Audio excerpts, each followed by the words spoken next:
ಸಹಜವಾಗಿ ಕನ್ನಡ ಭಾಷೆಯ ಬಗ್ಗೆ ಎಲ್ರಿಗೂ ಅಭಿಮಾನ ಉಕ್ಕೋದು ಒಂದು ಸಾಹಿತ್ಯ ಸಮ್ಮೇಳನದ ಸಂದರ್ಭ ಅಥವಾ ನವೆಂಬರ್ ತಿಂಗಳಲ್ಲಿ ಮಾತ್ರ. ಅದರ ಜೊತೆಗೆ ಕನ್ನಡ ಭಾಷೆಯ ಬಗ್ಗೆ ಚರ್ಚೆಗಳು ನಡೀತಾ ಇರುತ್ತೆ. ಅದು ಬಹಳ ಸೀಮಿತ ಮಟ್ಟದಲ್ಲಿ ಚರ್ಚೆ ನಡೀತಾ ಇರುತ್ತೆ. ಜೊತೆಗೆ ಕನ್ನಡ ಭಾಷೆಯನ್ನು ಕಾಯೋದಕ್ಕೆ, ಕನ್ನಡ ಭಾಷೆಯನ್ನು ಉಳಿಸೋದಕ್ಕೆ ನಮ್ಮ ರಾಜ್ಯದಲ್ಲಿ ಇರುವಷ್ಟು ಸಂಘ ಸಂಸ್ಥೆಗಳು ಬೇರೆಲ್ಲೂ ಬಹುಶಃ ನೋಡೋದಕ್ಕೆ ಸಾಧ್ಯ ಇಲ್ಲ, ಅಷ್ಟೆಲ್ಲ ಇದೆ. ಆದರೂ ಭಾಷೆಯ ಬಳಕೆಯ ಬಗ್ಗೆ ಇತ್ತೀಚೆಗೆ ಚರ್ಚೆ ಹೆಚ್ಚಾಗೇ ಇದೆ. ಅದರಲ್ಲೂ ಪ್ರಮುಖವಾಗಿ ವಿದ್ಯುನ್ಮಾನ ಮಾಧ್ಯಮ, ರೇಡಿಯೋ ಹೆಚ್ಚು ಪ್ರಬಲವಾಗ್ತಾ ಈ ಚರ್ಚೆಗೆ ಇನ್ನಷ್ಟು ಪುಷ್ಟಿ ಮತ್ತು ಇಂಬು ನೀಡ್ತಾ ಇದೆ, ಚರ್ಚೆಗೆ ಗ್ರಾಸವಾಗ್ತಾ ಇದೆ. ನಾವಿವತ್ತು ಈ ಭಾಷಾ ಸಮರದ ಬಗ್ಗೆ ಚರ್ಚೆಯನ್ನು ಇಟ್ಕೊಂಡಿದ್ದೀವಿ. ನಮ್ಮ ಜೊತೆ ಯುವ ಸಾಹಿತಿಗಳಿದ್ದಾರೆ, ರೇಡಿಯೋ ಜಾಕಿಗಳಿದ್ದಾರೆ, ಜೊತೆಗೆ ಟಿ ವಿ ಮಾಧ್ಯಮದ ಬಗ್ಗೆ ಮಾತಾಡೋದಕ್ಕೆ ಗೌರೀಶ್ ನಾವಿಬ್ಬರು ಇದ್ದೀವಿ. ಈ ಭಾಷಾ ಸಮರ ಅಂದರೆ ಭಾಷೆ, ಅದರಲ್ಲೂ ಕನ್ನಡ ಭಾಷೆ ಅಳಿವಿನ ಅಂಚಿಗೆ ಹೋಗ್ತಾ ಇದೆ ಅನ್ನೋದು ಒಂದು ಕೂಗು ಕೇಳ್ತಾ ಇದೆ. ಇನ್ನೊಂದು ಕಡೆ ಕನ್ನಡ ಭಾಷೆಯನ್ನು ವಿರೂಪಗೊಳಿಸಲಾಗ್ತಾ ಇದೆ ಅನ್ನೋ ಮಾತುಗಳು ಕೂಡ ಕೇಳಿಬರ್ತಾ ಇದೆ. ಅಂದರೆ ಕಂಗ್ಲೀಷು ಅಥವಾ ತೆಲುಗು ಮಿಶ್ರಿತೋ, ತಮಿಳು ಮಿಶ್ರಿತ ಅಥವಾ ಬೇರೆ ಬೇರೆ ಭಾಷೆ ಮಿಶ್ರಿತದಿಂದ ಕನ್ನಡ ವಿರೂಪಗೊಳ್ತಾ ಇದೆ ಅಂತ. ಇದು ಹೌದಾ, ಸರಿಯೇ? ಇದರಿಂದ ಕನ್ನಡ ಭಾಷೆಯ ಬೆಳವಣಿಗೆಗೆ ಏನಾದರೂ ಮಾರಕ ಆಗ್ತಾ ಇದೆಯಾ? ಇವೆಲ್ಲ ವಿಚಾರಗಳನ್ನು ಇಟ್ಕೊಂಡು ಚರ್ಚೆ ಮಾಡೋಣ. ಅತಿಥಿಗಳು ನಮ್ಮ ಜೊತೆ ಸ್ಟುಡಿಯೋದಲ್ಲಿದ್ದಾರೆ ಇವತ್ತಿನ ಭಾಷಾ ವಾರ್ ವಿಶೇಷ ಕಾರ್ಯಕ್ರಮದಲ್ಲಿ. ಓಕೆ, ಭಾಷಾ ವಾರು ಈ ಕಾರ್ಯಕ್ರಮಕ್ಕೆ ನಿಮಗೆಲ್ಲ ಮತ್ತೊಮ್ಮೆ ಸ್ವಾಗತ. ಹಮೀದ್ ಹೇಳಿರುವ ಹಾಗೆ ಭಾಷೆಯ ವಾರ್, ಭಾಷೆ ಬಳಕೆಯ ಬಗ್ಗೆ ವಾರ್, ಸಮರ ಅಥವಾ ಚರ್ಚೆ ಅಂತ ಅನ್ಕೋಬಹುದು ನೀವು. ಇದ್ರ ಬಗ್ಗೆ ಚರ್ಚೆ ಮಾಡಲು ಈಗ ನಮ್ಮೊಂದಿಗೆ ಮೊದಲನೇದಾಗಿ ಯುವ ಸಾಹಿತಿಗಳಾಗಿರುವಂಥ ಮಮತಾ ಜಿ ಸಾಗರ್ ನಮ್ಮೊಂದಿಗಿದ್ದಾರೆ. ನಿಮಗೆ ಸ್ವಾಗತ ಈ ಕಾರ್ಯಕ್ರಮಕ್ಕೆ ಮೇಡಮ್. ನಮಸ್ಕಾರ. ಇನ್ನೊಬ್ಬ ಯುವ ಸಾಹಿತಿ ವಿಕ್ರಮ್ ಹತ್ವಾರ್ ನಮ್ಮೊಂದಿಗಿದ್ದಾರೆ. ನಿಮಗೂ ಕೂಡ ಸ್ವಾಗತ ಸರ್. ನಮಸ್ತೆ. ಇನ್ನು ಆರ್ ಜೆ, ಫೀವರ್ನ ಆರ್ ಜೆ ಶ್ರದ್ಧಾ ನಮ್ಮೊಂದಿಗಿದ್ದಾರೆ. ನಿಮಗೂ ಕೂಡ ಸ್ವಾಗತ. ಇನ್ನು ಬಿಗ್ ಎಫ್ ಎಮ್ನ R J rock star Rohit ನಮ್ಮೊಂದಿಗಿದ್ದಾರೆ. ನಿಮಗೂ ಕೂಡ ಸ್ವಾಗತ. ಓಕೆ, ಮೊದಲನೇದಾಗಿ ನಾನು ಮಮತಾ ಅವ್ರಿಗೆ ಕೇಳ್ತೀನಿ. ಮಮತಾ, ಹಮೀದ್ ತುಂಬ ಸರಿಯಾಗಿ ಹೇಳಿರುವ ಹಾಗೆ ಭಾಷೆ ಬಳಕೆ ಬಗ್ಗೆ ಚರ್ಚೆ ನಡೀತಾನೆ ಇರುತ್ತೆ. ಇನ್ನು ಮಾಧ್ಯಮಗಳಲ್ಲಿ ಬಳಕೆಯಾಗುವ ಭಾಷೆ ಬಗ್ಗೆ ಚರ್ಚೆ ಆಗೋದು ತುಂಬ ಸಹಜ, ಯಾಕಂದರೆ ತುಂಬ ಜನ ಕೇಳುವಂಥ ಭಾಷೆ ಅದು. ಆಮೇಲೆ ಅದರಿಂದ ಇನ್ಫ್ಲೂಯೆನ್ಸ್ ಆಗುವಂಥ ಜನ ಕೂಡ ತುಂಬ ಜನ ಇರ್ತಾರೆ. ನಾವು ಮಾತಾಡುವಂಥ ಭಾಷೆ ಅಥವಾ ಇವ್ರು ಮಾತಾಡುವಂಥ ಭಾಷೆಯಿಂದ ಇನ್ಫ್ಲೂಯೆನ್ಸ್ ಆಗುವಂಥ ಸಾಧ್ಯತೆಗಳಿರುತ್ತೆ, ನೀವು ಬರೆಯುವಂಥ ಭಾಷೆಯಿಂದ ಕೂಡ. ಸೊ ನಿಮ್ಮ ಮೊದಲ ಪ್ರತಿಕ್ರಿಯೆ ವಿದ್ಯುನ್ಮಾನ ಮಾಧ್ಯಮದಲ್ಲಿ ಬಳಕೆ ಆಗ್ತಿರುವ ಈ ಭಾಷೆಯ ಬಗ್ಗೆ, ಈ ಸರಿ ತಪ್ಪುಗಳ ಬಗ್ಗೆ ಏನು ಹೇಳ್ತೀರಾ ತಾವು? ಭಾಷೆ ಬದಲಾಗಬೇಕು. ಭಾಷೆ ಬದಲಾಗ್ತಾ ಇರುತ್ತೆ. ಭಾಷೆಯನ್ನು ವಾರ್ಗೆ ಅಥವಾ ಸಮರಕ್ಕೆ ಅಥವಾ ಯುದ್ಧಕ್ಕೆ ಬಳಸುವಂಥದ್ದಲ್ಲ ಭಾಷೆ. ಭಾಷೆಯಿಂದ ಯುದ್ಧ ಆಗಲ್ಲ, ಭಾಷೆಯಿಂದ ಪ್ರೀತಿ ಹುಟ್ಟುತ್ತೆ. ಭಾಷೆ ಬದಲಾದ ಹಾಗೆ, ಬೇರೆ ಬೇರೆ ರೀತಿಯ ರೂಪಗಳನ್ನು ತಗೊಂಡ ಹಾಗೆ ಭಾಷೆಯ ಮೂಲಕ ಬೇರೆ ಬೇರೆ ಥರದ ಜನರಿಗೆ ಅವಕಾಶ ಸಿಕ್ಕತ್ತೆ, ಮಾತನಾಡಲಿಕ್ಕೆ ಅವಕಾಶ ಸಿಕ್ಕತ್ತೆ, ಬರವಣಿಗೆಗೆ ಅವಕಾಶ ಸಿಕ್ಕತ್ತೆ, ಪ್ರೀತಿ ಮಾಡಲಿಕ್ಕೆ ಅವಕಾಶ ಸಿಕ್ಕತ್ತೆ. ಭಾಷೆಯನ್ನು ಸಮರವಾಗಿ, ಯುದ್ಧವಾಗಿ ಬಳಸ್ಕೊಳ್ಳೋರು ಮೂಲಭೂತವಾದಿಗಳು, ಭಾಷಾ ಮೂಲಭೂತವಾದಿಗಳು ಮಾತ್ರ ಭಾಷೆಯನ್ನು ಸಮರಕ್ಕೆ ಬಳಸ್ಕೊತಾರೆ. ಅಲ್ಲ, ಈಗ ಆಡು ಭಾಷೆ ಮತ್ತು ಸಾಹಿತ್ಯಿಕ ಭಾಷೆ ಬೇರೆ ಬೇರೆ.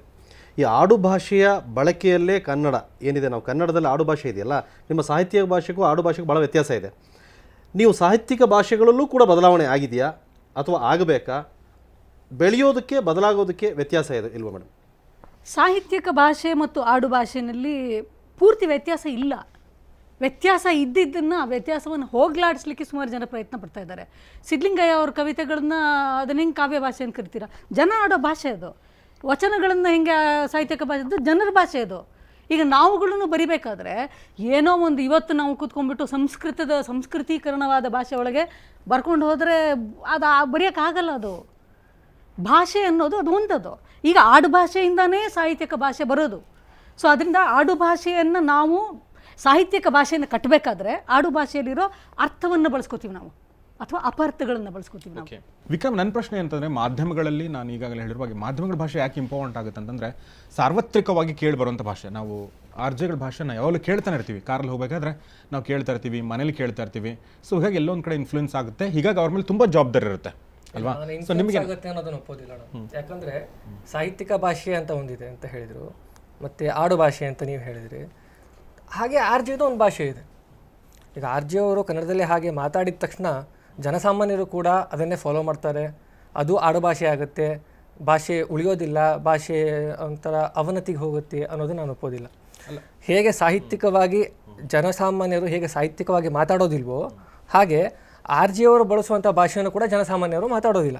ಈಗ ನೀವು ಒಂದು ಪರಿಸರದಲ್ಲಿದ್ದಾಗ ನಿಮ್ಮಿಂದ ಹೊರಡುವಂಥ ಭಾಷೆನೇ ಬೇರೆ. ಅದು ತಾವು ಏನು ಹೇಳಕ್ಕೆ ಕೊಟ್ಟಿದ್ದೀರಿ ಅಂದರೆ, ಕನ್ನಡ ಭಾಷೆ ಅಂದ್ರೆ ಅದೊಂದು 28 ಭಾಷೆ ಇದೆ. ನಮ್ಮ 30 ಜಿಲ್ಲೆ ಇದ್ರೆ 30 ಥರದ ಭಾಷೆ ಇದೆ. ಓಕೆ, ಈಗ ನಾವು ಇಲ್ಲಿ ಕೂತ್ಕೊಂಡು ಆಡುವಂಥ ಮಾತಿಗೂ, ನಾನು ಉಡುಪಿಗೋ ಅಥವಾ ಧಾರವಾಡಕ್ಕೆ ಹೋದಾಗ ಅಲ್ಲಿ ಆ ಪರಿಸರದಲ್ಲಿ ನಂಗೆ ಹುಟ್ಟಬಹುದಂಥ ಭಾಷೆಗೂ ಡಿಫ್ರೆನ್ಸ್ ಇದೆ. ಅಂದರೆ ಅಲ್ಲಿ ಏನಂದರೆ ಪರಿಸರ ನಿಮ್ಮ ಭಾಷೆ ಮೇಲೆ ಇನ್ಫ್ಲುಯೆನ್ಸ್ ಮಾಡುತ್ತೆ, ಅದೇ ರೀತಿ ಭಾಷೆ ಕೂಡ ಪರಿಸರದ ಮೇಲೆ ಇನ್ಫ್ಲುಯೆನ್ಸ್ ಮಾಡುತ್ತೆ. ರೋಹಿತ್, ನಿಮ್ಮ ಭಾಷೆಯ ಬಗ್ಗೆ ನಿಮ್ಗೆ ಯಾರಾದರೂ ರೋಹಿತ್ ಯಾಕೆ ಹಿಂಗೆ ಮಾತಾಡ್ತೀರಿ ಅಂತ ಕೇಳಿದಾರ? ಕೇಳಿದ್ದಾರೆ. ಏನು ಅಬ್ಜೆಕ್ಷನ್ ಇರುತ್ತೆ ನಿಮ್ಮ ಭಾಷೆ ಬಗ್ಗೆ? ಆ ಪ್ರಶ್ನೆಗೆ ಉತ್ತರ ಕೊಡೋದಕ್ಕಿಂತ ಮುಂಚೆ ಇನ್ನೊಂದು ಪ್ರಶ್ನೆ ಕೇಳೋಕ್ಕೆ ಇಷ್ಟಪಡ್ತೀನಿ. ಕನ್ನಡನ ಉಳಿಸಿ ಕನ್ನಡನ ಬೆಳೆಸಿ ಅಂತ ಹೇಳ್ತಾರಲ್ಲ, ಕನ್ನಡ ಬೆಳೆಸೋದು ಹೇಗೆ ಅಂತ ನೀವು ಸ್ವಲ್ಪ ಹೇಳ್ಕೊಡ್ತೀರ ನಮ್ಗೆ ಸ್ವಲ್ಪ? ನಮಗೆ ಅದು ಅರ್ಥ ಆಗ್ತಾಯಿಲ್ಲ. ಯಾಕೆ ಅಂದರೆ ನಮಗೊಂದು ರಿಸರ್ಚಿನ ಪ್ರಕಾರ, ನಂಬರ್ಸ್ ಪ್ರಕಾರ ಏನು ಗೊತ್ತಾಗಿದೆ ಅಂದರೆ, ಬೆಂಗಳೂರಲ್ಲಿ ಶೇಕಡ ಒಂದು 45% ಕನ್ನಡಿಗರಿದ್ದಾರೆ, ಮಿಕ್ಕಿದ 55% ಬೇರೆ ಬೇರೆ ಭಾಷೆಯವರಿದ್ದಾರೆ. ಇಲ್ಲ, 45 ಅದಕ್ಕಿಂತ ಕಡಿಮೆನೇ ಇದ್ದಾರೆ, ಕಮ್ಮಿ ಇದ್ದಾರೆ. ಇರಲಿ, ತೊಂದರೆ. ನಮ್ಮ ಒಂದು ಅಭಿಪ್ರಾಯದ ಪ್ರಕಾರ ಏನು ಅಂದರೆ, ಇವಾಗ ನಾನು ಕನ್ನಡನ ಬೇರೆಯವ್ರಿಗೆ ಹೇಳ್ಕೊಡ್ಬೇಕಂದ್ರೆ ಬೇರೆ ಭಾಷೆಯ ಒಂದು ಸಹಾಯ ನಾನು ತೊಗೊಬೇಕು. ಇವಾಗ ಯಾರೊಬ್ಬರು ಬೆಂಗಾಲಿ ಇದ್ದಾರೆ, ಅಥವಾ ಮಲಯಾಳಂ ಅವ್ರು ಇದ್ದಾರೆ, ತೆಲುಗು ಅವ್ರು ಇದ್ದಾರೆ, ತಮಿಳ್ ಅವ್ರು ಇದ್ದಾರೆ. ನಾನು ಅವ್ರು ಕನ್ನಡ ಹೇಳ್ಕೊಡ್ಬೇಕಂದ್ರೆ ಅವ್ರ ಭಾಷೆ ಮೂಲಕ ನಾನು ಕನ್ನಡ ಹೇಳ್ಕೊಡ್ಬೇಕು, ಅಥವಾ ಇಂಗ್ಲೀಷ್ ಮೂಲಕ ನಾನು ಕನ್ನಡ ಹೇಳ್ಕೊಡ್ಬೇಕು. ಸೊ ಕನ್ನಡನ ಬೆಳೆಸೋ ರೀತಿ ಬೇರೆ ಭಾಷೆ ಸಹಾಯದಿಂದ ಅಂತ ನನ್ನ ಒಂದು ಅಭಿಪ್ರಾಯ. ಶ್ರದ್ಧಾ ಅವರೇ, ನೀವು ಈ ರೇಡಿಯೋ ಜಾಕಿಗಳು ಒಂದು ಭಾಷೆ ಬಳಸ್ತೀರಿ, ನಿಮ್ದೊಂದು ಅದು ಕನ್ನಡ ಅಲ್ಲ, ಅದು ಇಂಗ್ಲೀಷ್ ಮಿಶ್ರಿತ ಕನ್ನಡ, ಒಂದು ರೀತಿ ಕಂಗ್ಲೀಷ್ ಅನ್ಬೋದು ಅದನ್ನು. ಆ ಭಾಷೆನ ಯಾಕೆ ಬಳಸ್ತೀರಿ? ಅದನ್ನು ಬಳಸಬೇಕಾದ್ದು ನಿಮ್ಮ ಇದರಲ್ಲಿ ಮ್ಯಾಂಡೇಟಾ, ಅಥವಾ ಹಾಗೇ ಮಾತಾಡಬೇಕು ಅನ್ನೋದು ಏನಾದರೂ ಇದೆಯಾ? ಯಾಕೆ ಹಂಗೆ ಮಾತಾಡ್ತೀರಿ? ಫಸ್ಟ್ ನನ್ನ ಅಬ್ಜೆಕ್ಷನ್, ಆರ್ಜೆಗಳು ಮಾತಾಡೋ ಕನ್ನಡ ಬೇರೆ ಅಂತ ಹೇಳೋದ್ರಲ್ಲಿ ಅದು ಬೇರೆ ಆಗಕ್ಕೆ ಸಾಧ್ಯನೇ ಇಲ್ಲ. ಯಾಕಂದ್ರೆ ನಾವು ಮಾತಾಡೋ ಕನ್ನಡ, ನೀವು ಮಾತಾಡೋ ಕನ್ನಡ, ಕನ್ನಡ ಮೇಲೆ ಇಟ್ಟಿರೋ ಅಭಿಮಾನ, ಗೌರವ, ಪ್ರೀತಿ ಎಲ್ಲ ಒಂದೇ ಥರನೇ ಇದೆ. ಅದರಲ್ಲಿ ಏನೂ ವ್ಯತ್ಯಾಸ ಇಲ್ಲ. ನೀವು ಮಾತಾಡ್ತಾ ಇದ್ರಲ್ಲ ಲ್ಯಾಂಗ್ವೇಜ್, ಹಾ, ಅದರಲ್ಲಿ 60% ಇಂಗ್ಲೀಷ್, ಒಂದು 40% ಕನ್ನಡ ಇರುತ್ತೆ. Right or wrong? Okay, fine, let me complete. ಆಗ ಈ ಯಂಗ್ ಜನರೇಷನ್ನು, ಕನ್ನಡ ಕಲಿದೇ ಇದ್ದವರು, ಈಗಿನ ಕಾನ್ವೆಂಟನ್ನೇ ಹೆಚ್ಚು ಅವಲಂಬಿಸ್ತಾ ಇರುವಂಥ ಯಂಗ್ ಜನರೇಷನ್ನು ಇದೇ ಕನ್ನಡ ಭಾಷೆ ಅಂತ ಹೋಗ್ದಾಗ ನಮ್ಮ ಕನ್ನಡ ಭಾಷೆ ಅನ್ನೋದು ಎಲ್ಲಿ ಹಿಂದೆ ಉಳ್ಕೊಂಡ್ಬಿಡುತ್ತೆ, ಅದು ಪುಸ್ತಕದಲ್ಲಿ ಮಾತ್ರ ಉಳ್ಕೊಂಡ್ಬಿಡುತ್ತೆ. ಇಲ್ಲ, ಈ ಭಾಷೆನೇ ಕನ್ನಡ ನಿಜವಾದ್ದು ಅನ್ನೋದಾಗಲ್ವಾ? ನೀವು ಆರ್ಜೆಗಳು ಬಳಸೋ ಭಾಷೆ ಅಂತ ಹೇಳ್ತಾ ಇದೀರಲ್ಲ, ಅದರಲ್ಲಿ ಅದು ಇಂಗ್ಲಿಷ್ ಬಳಸೇ ಮಾತಾಡ್ತೀವಿ ಅಂತ ಅಲ್ಲ. ಈಗ ನಾ ಒಂದು ಸಿನಿಮಾ ನೋಡಿ ಬರ್ತೀನಿ, ಆ ಸಿನಿಮಾದಲ್ಲಿ ಅದ್ಭುತವಾಗಿರೋ ಅವರು ಸಂಕಲನ, ಅದ್ಭುತವಾಗಿರೋ ಸಾಹಿತ್ಯ, ಅದ್ಭುತವಾಗಿರೋ ನಿರ್ದೇಶನ ಎಲ್ಲ ತುಂಬ ಚೆನ್ನಾಗಿತ್ತು ಅನ್ನೋ ಬದಲು ಪಿಕ್ಚರ್ ಸಕ್ಕತ್ತಾಗಿದೆ, ಬೊಂಬಾಟಾಗಿದೆ, ಮಿಸ್ ಮಾಡಬೇಡಿ. ನಾನು ಹೀಗೆ ಹೇಳ್ತೀನಿ, ಮನಸ್ಸಿಗೆ ನಾಟೋ ಭಾಷೆ, ಆ ಭಾಷೆ ನಾವು ಮಾತಾಡೋದು, ಕನ್ನಡ ಭಾಷೆ ನಾವು ಮಾತಾಡೋದು. ಯುವ ಮನಸ್ಸಿನ ಎಲ್ಲ ಯುವಕರು ನಮ್ಮ ಜೊತೆ ಇದ್ದಾರೆ, ಅವ್ರ ಜೊತೆ ಚರ್ಚೆ ಮುಂದುವರಿಸೋಣ. ಅದಕ್ಕೆ ಮೊದಲು ಒಂದು ಚಿಕ್ಕ ಬ್ರೇಕ್.